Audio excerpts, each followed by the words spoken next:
Hey, Pete, how are you? I'm good. I'm good.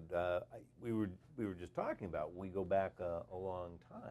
We kind of do. We do, and we're going to talk today about UI, user interfaces, particularly around business apps. Do you want to tell me how you got to this point? Well, I got in my car and I drove over here. And you had a user interface. I absolutely did. I had a user interface. My initial kind of creating my own user interfaces started when I was 14 years old in my parents' basement. They bought me an Apple II Plus because they made me move to a different city and they felt guilty. So I would come home from high school every day and grab a snack, and then I would just program the hell out of the thing, and I would play games and stuff too. But the kinds of apps I was writing were forms over data. I was doing data entry kinds of software, and I would capture that and persist it to the disk. It was a 5.5-inch floppy disk. Okay. And then I had an Epson printer, and I would produce reports using the control characters for bold and italics and blah, blah, blah. Now, of course, at the time, I didn't think about it that way. I thought I was writing software to keep track of my Dungeons and Dragons character sheets, which I then would print up for our, weekly, Dungeons and Dragons Mission game. critical. Absolutely, Yeah. we needed this, but so that's where I started, and along the way, I spent a bunch of time. I went to work for Intel, and I was building apps, telephony apps, and that was a specific user interface as well. You pick up the phone and talk to a computer. Tappy? Or in fact, I was there at Intel when they were building the telephony API. And then, of course, Microsoft took it over and shipped it in every copy of Windows to this day, actually. They still ship Tappy. And wrote a book about that. And I went on to do lots of Windows stuff. Coming on to Intel, there was lots of Windows stuff. We did things like, of course, Petsoldian style Windows apps, Win32, Right. MFC. You reminded me earlier today about a little bit of WTL even, which was the Windows template library that went along with STL for C++ and algorithms and data structures, and ATL, which is the active template library for building COM components. And then, WTL, which was lightweight for building Windows stuff. Those kinds of things. And along the way, of course, I did a bunch of VB6, and then .NET came along. Yeah. I wrote a whole book all about WinForms, in fact, in 2 editions. That was a big, by the time we were done, that was 1,000 pages. But by a little early 2002, I think we were doing this math, I went to work at Microsoft, and I started doing a bunch of work with Longhorn. Remember, that's what we call Windows Vista. Yeah. And part of that was Avalon, which turned into the Windows Presentation Foundation. That's right, WPF, Windows Presentation Foundation. And I wrote a book about that. Just, the kind of next generation XAML-based UI. And then I moved over to the Visual Studio team. And there we were inventing a whole new app model. This is the Windows 8 app model that has now turned into the universal Windows model. I didn't know you did that.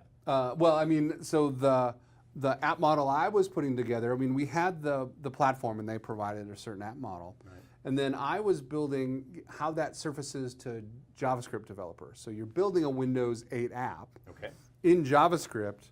What does that look like? What code do you write? How do you handle events from the operating system to get started and to go to sleep and to wake up again? How do you show UI in an HTML, JavaScript, CSS friendly way? Right. What do the templates look like to get you started? Right. You can say file new project and get some kind of app that looks like a Windows 8 app. All of that.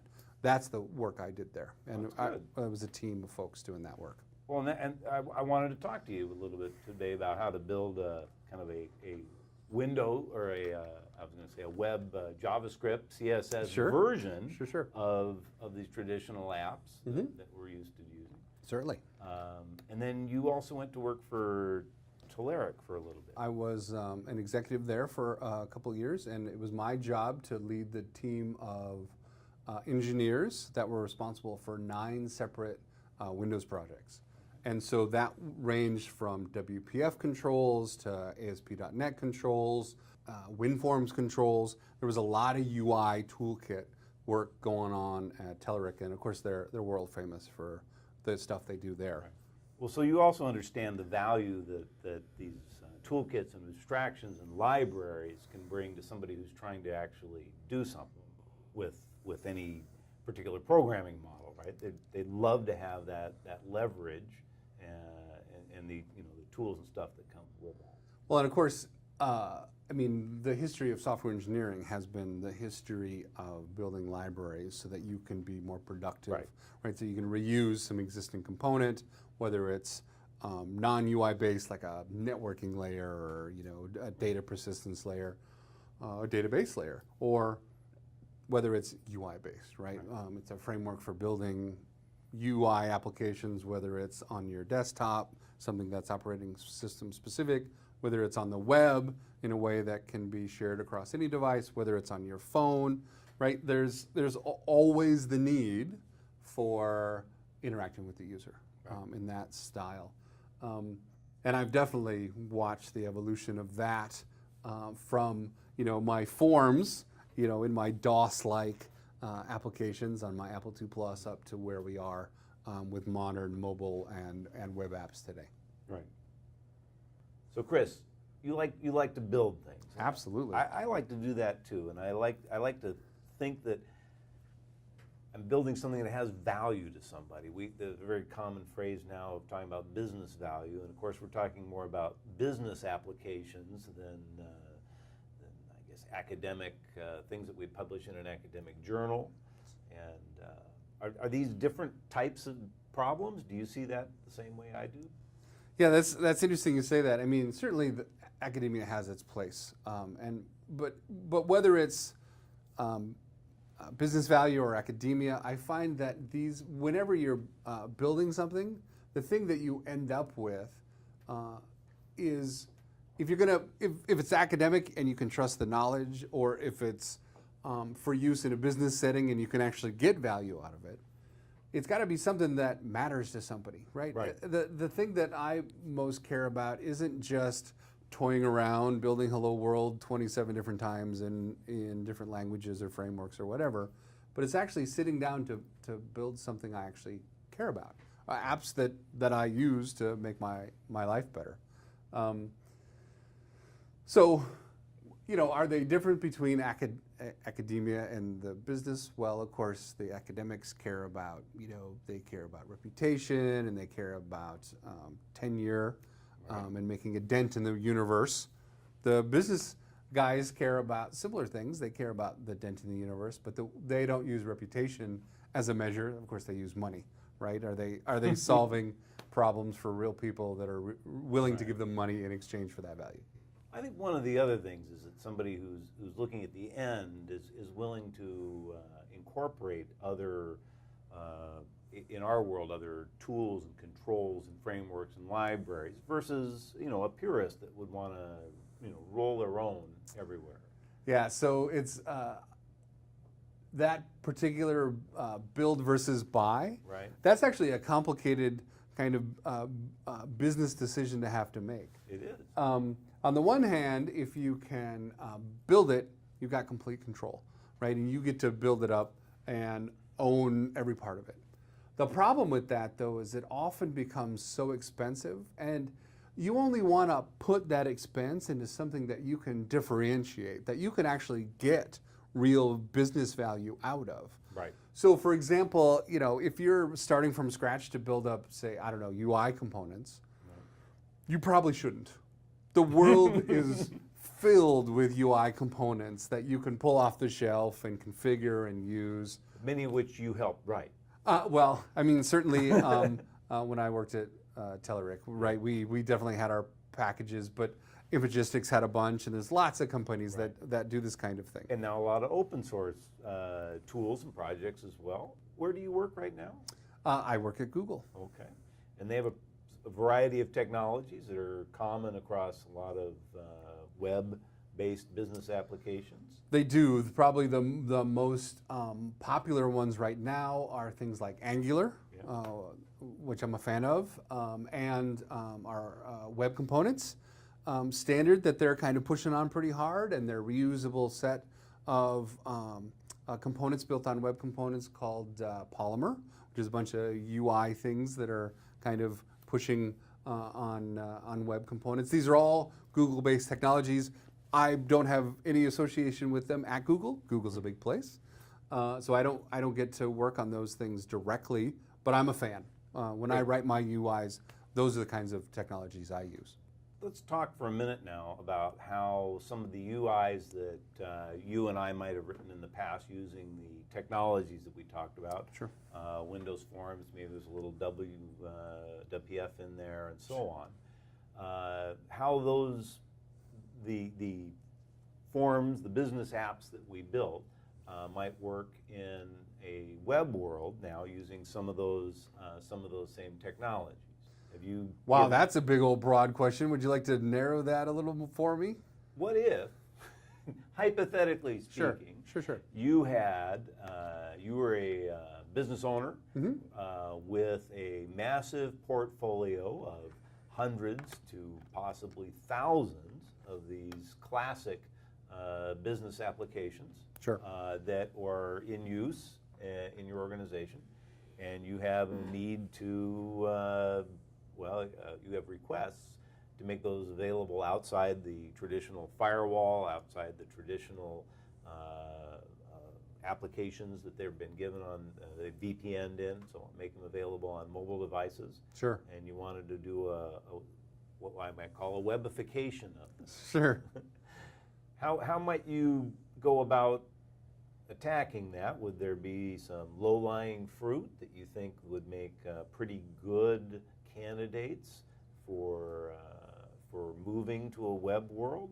Yeah, so you've just sketched out a very difficult problem, because if you were doing one app, I'd say, okay, so the key here is to think about a traditional, well, it's become traditional in the way we build modern applications, a hub and spoke model. Okay. The idea of a hub and spoke is I've got a server that provides the core functionality, right? Web services is an excellent way to think about that, or microservices is a modern way to talk about that. Very modern, okay. Very. And then that provides the core business logic, it provides the serialization in general, right? That kind of work. And of course, the nice thing about that is those services are now available anywhere, to any kind of device, to any kind of app. Right, it's hard to imagine. Meaning the technology that supports those. No. What I meant is once you've written a web service, you can get attached to it from any network connected. Yes. Right. And of course, you can lock it down as well, right? You can make it generally available to the public, anyone can help themselves, or you can put it behind security so that only the employees from your corporation can get to it. So you have all kinds. Once you have whatever that logic is in your app exposed in this way, this is the modern way to do it, then you can get to it from anywhere. And so then you think about, well, that's the hub, what are the spokes? Well, the spokes are the UI front ends, right? Maybe you've got WinForms or WPF, right, that is specific to Windows. Maybe you've got web that you'd like to make available everywhere. Maybe you've got iOS or Android or even, I guess, Windows mobile clients that you'd want to write. You can have all of those, all of them talk to the same set of services. So if it was a single app, I would say, think hard about what the core logic is, the core business logic. See about exposing it via a set of web services that you can get to from anywhere. And then think about, oh, well, if I've got an existing WinForms client that I want to keep working, well, I've refactored it, so now instead of doing the logic, it calls the web services that does the logic. And if I want to build a new web client, I can and call those web services and mobile clients and et cetera. That's the traditional answer to your question. Okay. Now, if I've got a portfolio of hundreds or thousands of apps, well, it turns out that that refactoring a single app can be labor intensive depending on how big the app is. Now, if you're talking about hundreds or thousands, now you need tools to help you. right? Now you need tools to crawl through your app and find out what the way you've got it laid out, and probably, hopefully, there'll be some patterns in how you've done it. We know that there are, because we always reuse stuff, right? If you had a really good looking app, you'd say, let's take that and then change the UI, change the data, change it, and then they all end up looking the same. Oh, I see. Sure. Yeah, theoretically, and if that's the case, then you could you can build these tools and start kind of automating the ripping apart of your front end from the back end. And in fact, if you look at, so again, from VB, Visual Basic before .NET, that led directly to .NET and WinForms. It's a very similar model between Visual Basic and WinForms. And then from WinForms, again, a very similar model when it comes to web forms. Yeah. Right, and the idea of web forms is very much, hey, I've got an event handler. I clicked on something, I pressed the submit button, I did something. And to make it easy to do that transition, it's very much about, okay, I want to, in the same way that I would for a form where the logic was right there in the same process on the same machine, I want to have, pretend that environment is still the same, even though it's multiple machines, right? So essentially the data that makes up the view state of those components is sent back along with the click, and so that I can dig through that view state and figure out what UI is in what state and write my application logic in the exact same way that I would if I was writing it in the same. Well, and ideally, reuse the application logic. That would be ideal, and in fact, when we moved from web forms to WinForms to web forms, a lot of the same, text box and button and label and a lot of those same control names were taken over. So ideally, you could. That would be interesting to see just how much of that you could. Right. Now that's on the UI coordination aspect. Sure. I was saying behind that, the business rules, the data access, all of that. So that would be fabulous. If you had all of your business rules very separate from your UI, then you're home free, right? Then that is the ideal, right? You've got this nice layer where you've got all your business logic, and it doesn't know or care where the data's come from or how it's going to be surfaced to the user, or how you're interacting with the user. It just provides the value, right? You call it, you pass in the data, it spits out the answer, whatever. In my experience, these kinds of client-server apps or desktop apps, they generally are very entangled, right? I mean, and whereas Visual Basic was originally meant to be just super easy way to hook up a few lines of script to kind of do a thing that you needed in your UI. If you look at some of these applications, you see literally thousands of lines of code in a click handler. And now it's hard to know what's UI orchestration and what's the business logic. How tied they are together versus if they did some strict layering, or ideally they 10 years ago thought SOA was pretty cool and actually developed some service interfaces on top of it. That would be the ideal. I have in the real world, I have yet to see a lot of applications that fit that, especially in the Visual Basic, WinForms, WPF. Lots of people put a lot of code in their event handlers. Yes, they did, because they could. Because they could. Because they didn't have to think about it. Right. They never had to think about this logic here being far away from these controls here in a distributed sense. So you've got a good point there. The better design that they put into the app to begin with, the more successful they're going to be at being able to migrate a part of that to a new technology, whatever that technology. Well, and of course that's the key, right? I mean, if as much of your business logic and data access layer is separate from your UI, then you can think of the UI as simply a view over this existing logic and data, and then it's easy enough to say, oh, we'll throw away the WinForms view and we'll put on the WPF view, or we'll throw away that one and put on the web view. that makes it far more doable if that's the kind of architecture you've got. So certainly there must be a sweet spot or a list of controls that you could probably do off the top of your head that are going to be common across all of these models. Everything from lists to text box to you tell me. Combo boxes and list boxes and single line text controls and multi-line text controls and buttons and labels and groups, checkboxes, radio buttons, right? Those are the common kinds of controls.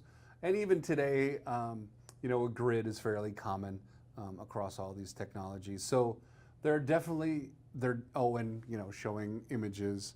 I mean, there's just probably a dozen controls that you just have across every single UI framework these days. So what are there controls from these classic that would be used typically in a business application that may not have an analog in a web metaphor? So may not have an analog. Well, the answer to that is they may not have a direct analog. Right. You can almost always make it work because ultimately you're just making the lights go blinky blinky on the screen, right? Right, whether it's a pixel or a line or a HTML5 and JavaScript and CSS. And a color, I mean there's SVG, right? I mean there is a lot of technologies to make these same controls. The problem you'll run into is you probably don't want that, right? Because as you move from apps on your desktop to the web, some of the underlying assumptions and metaphors change.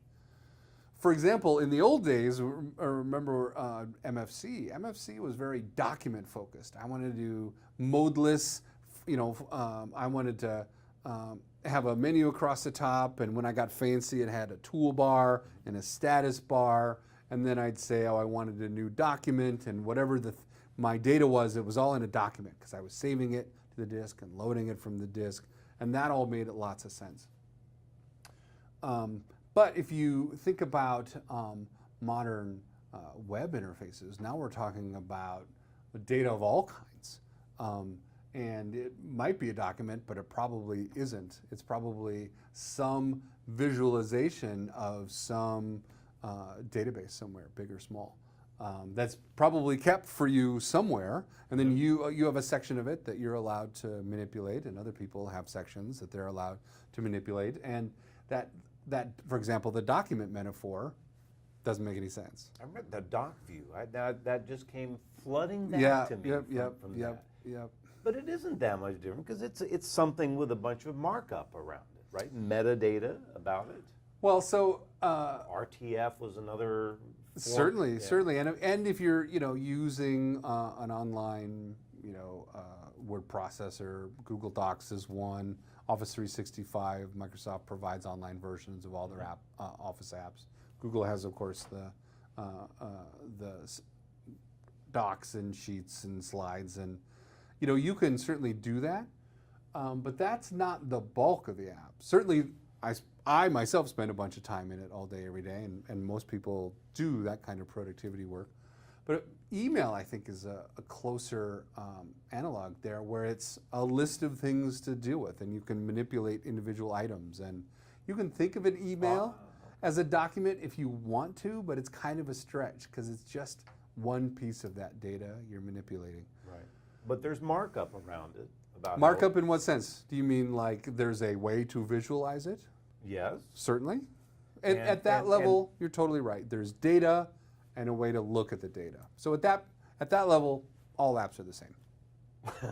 Fundamentally, they're all the same. They are, yes. Okay. You did mention toolbars, and I do remember that back in the old days when you had access to something and it looked cool, you just added it to the app because you got a lot of free sexiness. Well, back in the old days, of course, it was the Office team that set the standard, right? I mean, the Windows team said, here's what standard Windows app should look like, but then the Office team always cranked it up a notch. That's and right. Those were always the best looking apps. So you always wanted your apps to look like an Office app, to have the same file menus. Well, and of course, they're the ones who invented toolbars, and then they were the ones to invent tool ribbons, and they always had the coolest controls. Tooltips. Tooltips, you bet.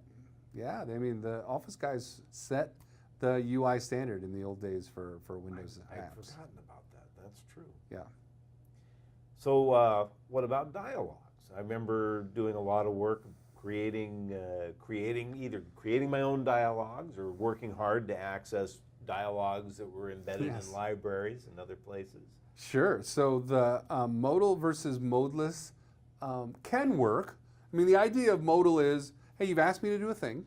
I need some more information for you before I can do it. For example, file open. I can't open a file until you tell me what it is. You could, in the old days, everyone had their own file open dialogues. That was chaos. So Microsoft said, here's a bunch of standard dialogues. Here's how you hook them up. And then as Windows got better and better, the dialogues looked better and better. But it didn't matter. And they got richer. They definitely did. Drag drop support, for example. Sure. But that didn't matter because you were mostly saying, hey, show that dialogue and give me a file name back. And whatever you want to do in the middle, hey, that's up to you. I don't really care. It doesn't matter. So there was, again, some reusable UI components there with logic. And so that was useful. But then there was still the same metaphor.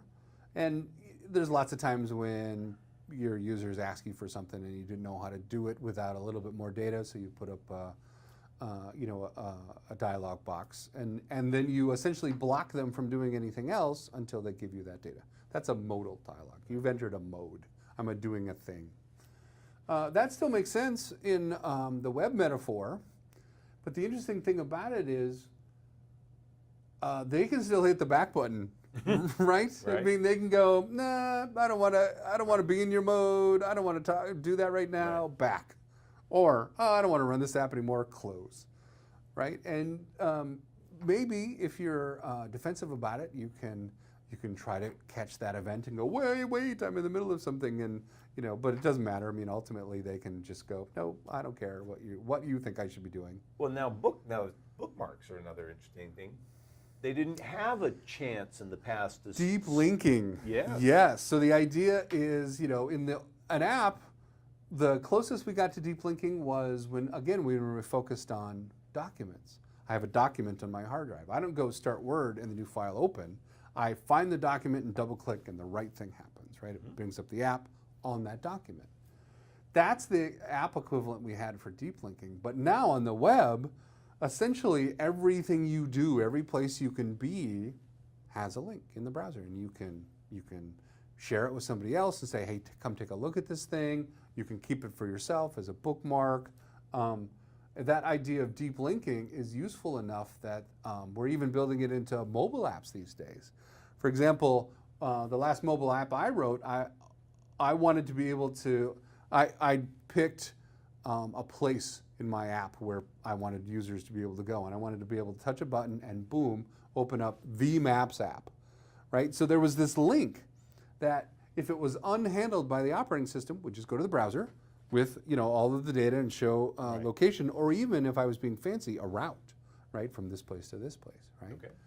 But the operating system, you can actually install handlers for those things, and you can say, oh, if I'm Google Maps, I want to take over that URL, and you hand me the link, and that's the equivalent of deep linking into apps these days, because it was such a useful concept from browsers that we started building it into apps themselves. And it is a useful concept.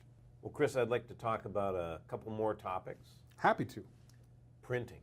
Everybody's favorite, from why didn't it print, to why doesn't it look like what I thought it would look like, to how can I change it to look different. I remember for way back using Crystal Reports engine, because they took care of all of that stuff and I didn't have to. Sure. What would be a web equivalent of that, and how would you handle business reporting today? Sure. I mean, definitely reporting wasn't the only use of printing. Again, if you go back to that document-centric kinds of model we used to talk about, obviously in the old days, printing your word processing document was a very popular thing to do, right? But if you want to steer away from that kind of thing to the specifics of, again, forms over data, right? I've got increasingly large amounts of data. For example, Google has a number of tools in its cloud platform associated with giant, like petabytes worth of data. And the idea of MapReduce, that's part of Hadoop, which is a big data tool in the world. It's an open source tool. That all came from work that Google did more than a decade ago that has now turned into a product called BigQuery. Again, it's about being able to essentially write your query and have it work very fast across these giant sets of data. And the reason I bring that up is because that's where businesses are moving. They essentially, over time, they've just learned to track everything, right? All the analytics for where people are in their purchasing process, and when people bought this, and what they were looking at when they bought that, or how people behave over time, so that they can get a handle on the presentation techniques that they're using that are successful and not successful, so that they can help people find what they're looking for, as opposed to it's buried somewhere. And so this idea of reporting has turned into, it's grown up into this whole idea of business analytics. So in the old days, when you used to use a reporting tool like Crystal Reports, that was the old thing we used to have. At the top of mind, Yes. it's hard to... No, I get it. So I mean, that was enabled. Think about when that happened. Crystal Reports couldn't exist until you cracked your data out of a proprietary document-based format into some external standardized data store. And of course, that was SQL. I was going to say the jet engine. Well, but sure. Yes, sure. Various models of... Sure. of So the Jetta engine was very popular for local data stores, and I'm sure that Crystal Reports, because Microsoft has done an excellent job making sure all of their data sources have programmatic access, and I know Crystal Reports to the Jet engine, but in a more general purpose way, it was relational databases, it was SQL, and of course, SQL Server is the big one on the Microsoft platform. And we have SQL report writers, and there's various tools. Yes.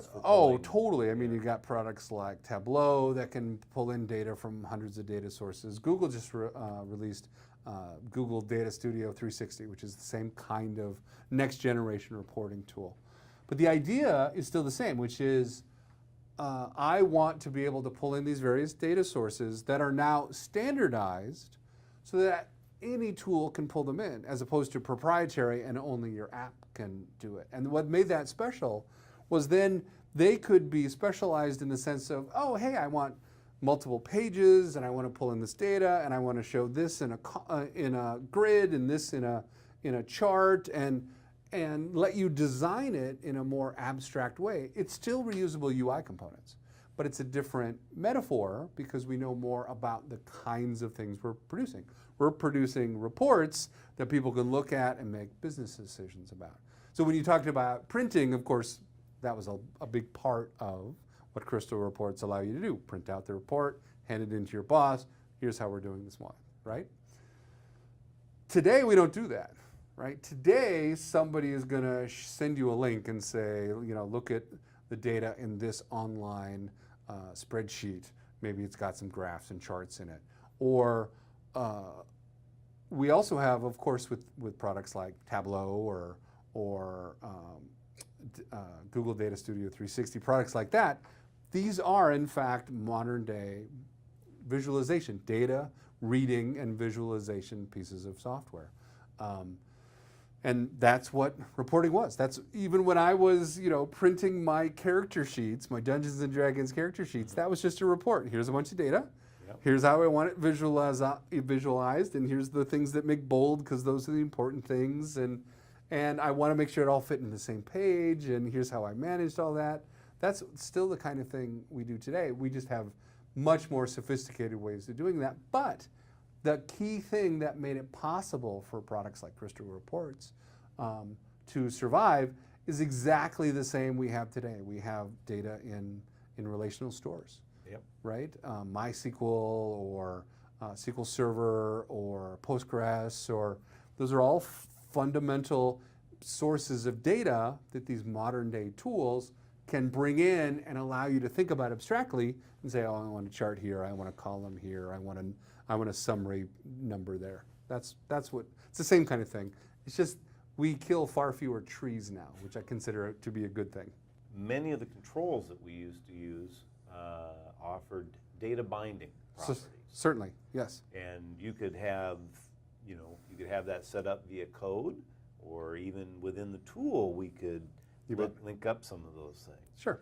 Does a data binding model have an analog? Does it translate well to the web, or is that something that, in a web form, you're going to have to rework that so that the binding happens behind the scenes? Yeah, that's a good question. So it turns out that data binding had some elements to it, right? Essentially what it boiled down to is I've got some data that I would like to construct a view around, right? And that data was bound to a set of controls. Maybe if it's a text box, maybe it's a list box, but fundamentally that piece of data was bound so that whatever the data had in it, the control would do its best to show. And we used to think that was great. It was great. That linking. That was awesome because, with some magic incantations, and depending on the framework and the type of data, it was easier or harder.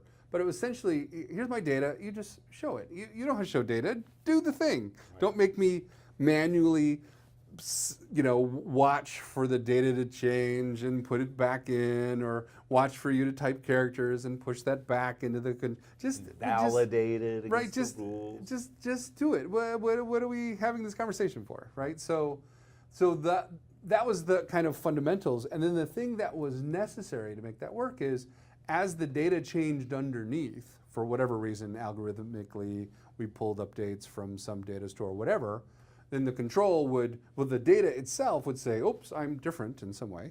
And then the control would notice this different and pull out the new values, whatever they were. Right, that's data binding in a nutshell. And the way we did that in .NET is we had this interface called iProperty notify changed, or iProperty, or iCollection, what is that? iNotify collection change, that's what the other one was. One was very easily implementable and one was completely impossible. And so Microsoft provided built-in implementations you could just use for your stuff. And that was a really handy thing to do in a world where you've got small data sets and it's all in memory, right? Because as you make changes, right, they're all in memory. You knew where you're going, where your data was going, and you weren't going to try and change it, right? You weren't going to... Well, I mean, binding fundamentally is about changes, right? So I make changes in the UI. Data, changing the schema and the data structures that you're going against. Certainly, when you write your code, you care deeply about, I've got a name, I've got an age, I've got, the set of whatever, right? And then there were a style of apps where you would at runtime, sure. Create these, right? We had template-driven apps where you pull that out and say, well, I'm going to put a control with this name. We literally build the form by throwing the things up there and hooking that all up. That's pretty sophisticated. It definitely was. Yeah. It absolutely was. It turns out we have the exact same analog in frameworks like Kendo from Telerik or Angular from Google that do the exact same thing. I have some data and I want to be able to bind these things together. In Angular, what you do is you lay out your controls and you say, and this is the name of the object where the data comes from, and then this is the name of the various properties, or this is a list of items here, pull that list from this property on this object, and then essentially what you do is you set state associated with that part of your UI, and that's how it hooks things up. And then it does, JavaScript didn't have any, when Angular was built, didn't have any standard way of saying, oh, I want to be able to notify when this data changes. So they had kind of a sophisticated way of finding out if there were changes, essentially based on user interaction and when there were idle time. Oh, has there been any changes in the data? Let me update the UI. And what we found is that in Angular 1, where this was the way we did things, it was fairly, well, it was slow because there was a lot of digging through the data and finding changes. Two things happened. One, Angular 2 happened, and they've since figured out far more efficient ways to do things, Angular 2, and is a much cleaner syntax in general. I'm a fan. But the other model, which is becoming very popular, is Facebook's React framework. And they do it very differently. Instead of trying to do, it's fundamentally, do we want to do binding or not? And essentially what they do instead is, instead of doing that binding, what they do is, you can think of it as essentially read-only, right? So I write my code that says, here's how to render this part of the view. And I have a special version of JavaScript that makes it easy to merge the syntax for HTML with the syntax of JavaScript in something called the JSX file. Some people love it, some people hate it, because it's merging those two concerns. But when it comes to how do I want to describe the rendering of this part of my UI, turns out to be pretty handy. Okay, but the interesting thing about it is essentially what happens is when there's a change, React will go through and run your code and say, tell me how to visualize all of the data. And then what it'll do is it'll take that in-memory representation and compare it to the current DOM and pare it down to the minimum set of differences that it needs to get the new UI, or the old UI, to look like what it should look like, and then apply those. It's called a virtual DOM technology. So it's highly optimized. It's highly optimized, and compared to traditional kinds of JavaScript data binding, it flew like the wind. And so Angular 2, of course, when faced with this kind of competition is good for everyone, they figured out a way to similarly optimize, and now they both run neck and neck. But they are still different style of development. One is very kind of data binding focused. At least the last time I looked at Angular 2, that's how they were doing things. And React is not like that at all. It's very much just write your code to visualize this bit, and then we'll call you when we need it, and we'll optimize to make sure you don't update parts of the DOM that don't need it. Sounds good. It is. It's pretty fun. But certainly the general concept is still the same, which is as data changes, I want my UI to change. That's still there. Well, Chris, thank you very much. I really appreciate you coming in and sitting down and talking with me today about these technologies. Happy to do it.